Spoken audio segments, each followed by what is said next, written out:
Decision. Suddenly I'm Sean Connery.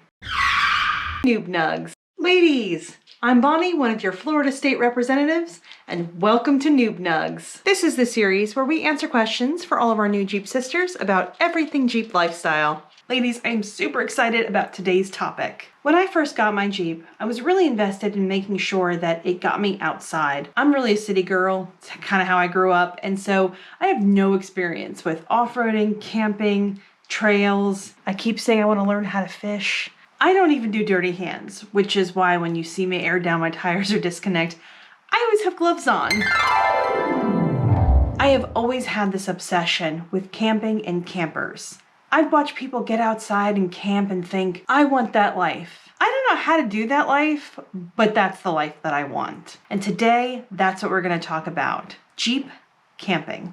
Campers and Jeeps and not tents? This is one of those times where you have to do you. Based on some health issues, we have to have power. And so for us, a camper made the most sense. And to be fair, we live in Florida.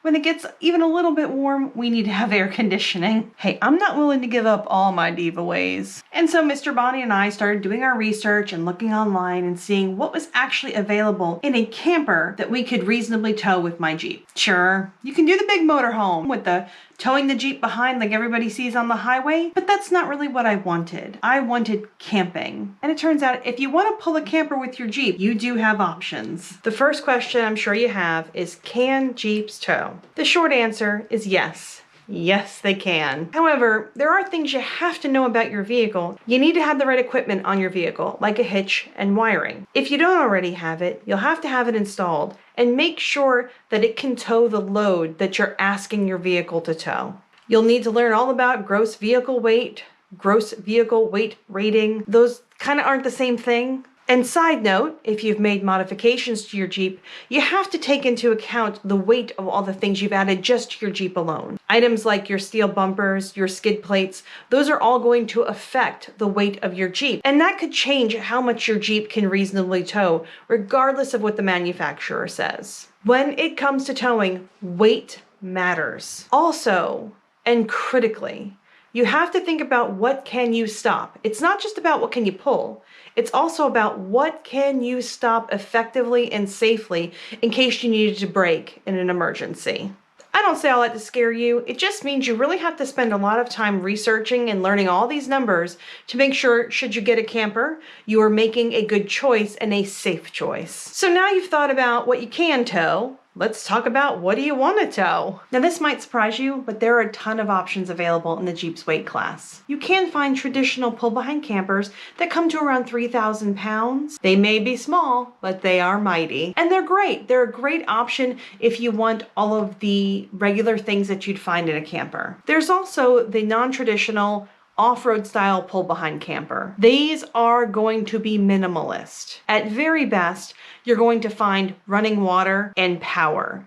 You're not going to have a bathroom in there. They're not extravagant, and that's because they're designed for an off-road boondocking situation. And boondocking means no power, you're out in the middle of nowhere. Companies like Smittybilt, No Boundaries, Turtleback Trailers, Sunlight, and even our own runaway campers based here in Ocala, Florida, are all building these stripped down off-road style campers. So by now you've considered, what can you tow? What do you want to tow? And now you need to decide, what are your deal breakers? What do you need your camper to have?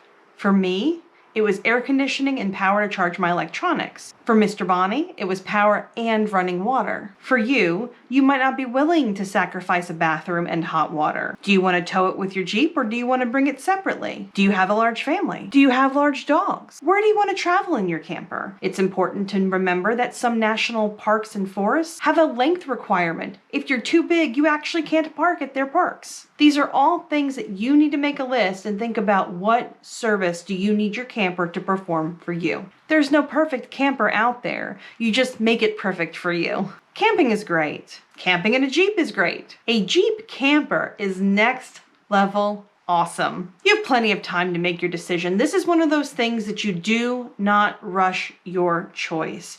There's a lot of education out there. There's a lot of things you have to learn about your vehicle, what you want. Most importantly, Take your time and have a lot of fun with it. Next week will be part 2 when we talk about the choice that Mr. Bonnie and I made for our Jeep camper. Now, if there's a topic that you'd like to see covered, as always, you can email us at our new email address. Oh, I'm so excited. NoobNugs@LadyJeepers.com.